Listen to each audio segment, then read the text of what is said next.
guys. Welcome to the latest edition of the Muir Reflection. John from the John Muir Show here.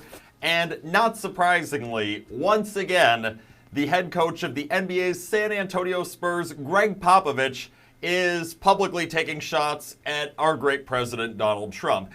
This has become a common theme in recent years that Popovich, like many other coaches and players in the NBA, they love sounding off about our commander-in-chief. Popovich, clearly the guy is not a fan. He's criticizing Trump once again, criticizing President Trump's style of leadership, saying that much better leadership is on display in the form of NBA Commissioner Adam Silver. Now, that's not true whatsoever, but you know, that's a whole nother conversation. We're going to focus here on what Greg Popovich is doing and has been doing. See, Greg Popovich has absolutely no problem going after President Trump. No problem in disparaging the leader of the United States of America, the duly elected leader of the United States of America. Greg Popovich, he loves going after President Trump. He loves talking about all the bad things that he thinks are going on in the United States. He's got no problem doing any of that.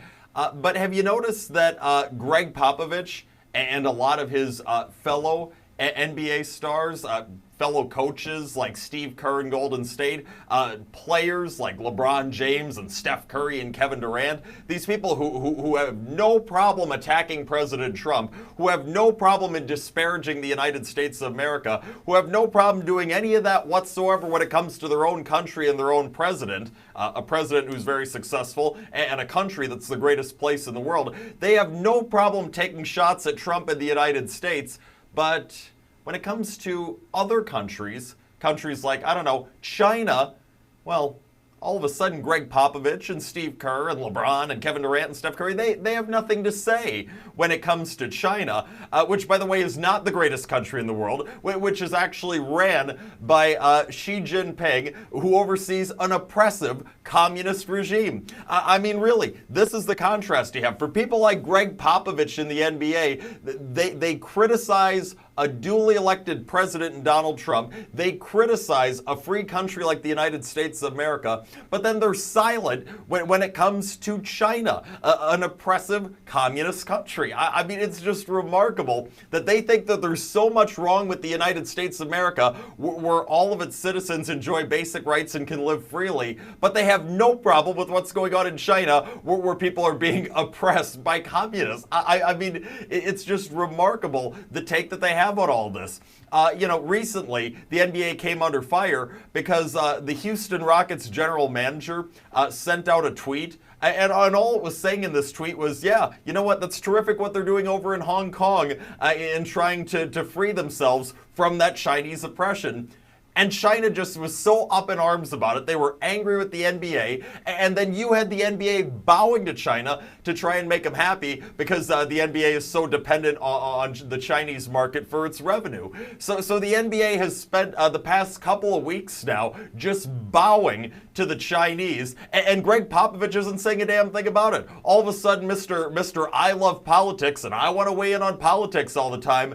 All of a sudden, him and his buddies, they're being totally silent. They're not criticizing China. They're not criticizing the communist regime in China. No, they're being dead silent. They're not saying a thing. I mean, when Popovich just yesterday was making these claims about how Trump's leadership style is nowhere near as good as the leadership style of the NBA commissioner, in that, Popovich started listing off a bunch of countries that are oppressive, where you have authoritarian figures. He lists off Saudi Arabia, North Korea, Russia, Turkey. You know what he doesn't list off? China, because Greg Popovich is afraid of China. He is unwilling to criticize China, even though it's an absolutely terrible country led by absolutely terrible people. I mean, come on. If you're really going to go out there and criticize a free country and a duly elected president in the United States and President Trump, you've got to go out there and be critical of a place where the people aren't free, where they're oppressed by Xi Jinping's communist regime. But Greg Popovich isn't willing to do it because Greg Popovich has no problem with that. He's afraid of the Chinese. He's unwilling to criticize them. And you know what? He sounds like a total moron when he opens his mouth as a result. Because, yeah,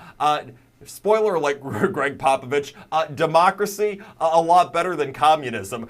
President Trump, somebody who's fighting for everyone's freedoms, a lot better than Xi Jinping, who's going and oppressing the people who are living under him. It's absolutely pathetic listening to the stuff we get from a lot of these NBA folks like Greg Popovich. Hey, hopefully they come around. Hopefully they wise up before they open their mouths the next time and understand who deserves criticism. That would be the Chinese leadership, not the U.S. leadership that's been doing a terrific job, might I add. Hopefully, before they open their mouths again, Greg Popovich and his friends decide to actually dig up the facts and look into what's really going on. But I don't expect that to happen. I'm sure they'll continue to run their mouths and say a bunch more foolish crap, disparaging their own country and their own president. Hey, it just shows that for people like Greg Popovich, he prefers communism over what we got here in the United States of America. If it's so great for him, hey, he can go ahead and leave this country, go over to China, see how much you enjoy it, buddy. I assure you, us folks in the United States of America who love this country and defend it and don't want to hear you baselessly criticizing it, we won't miss you one bit. That's all the time that we have for today. John Muir Show each and every weekday, 8:40 a.m. on WTAQ, 9 a.m. WSAU and WHBL. Till next time, I'm out.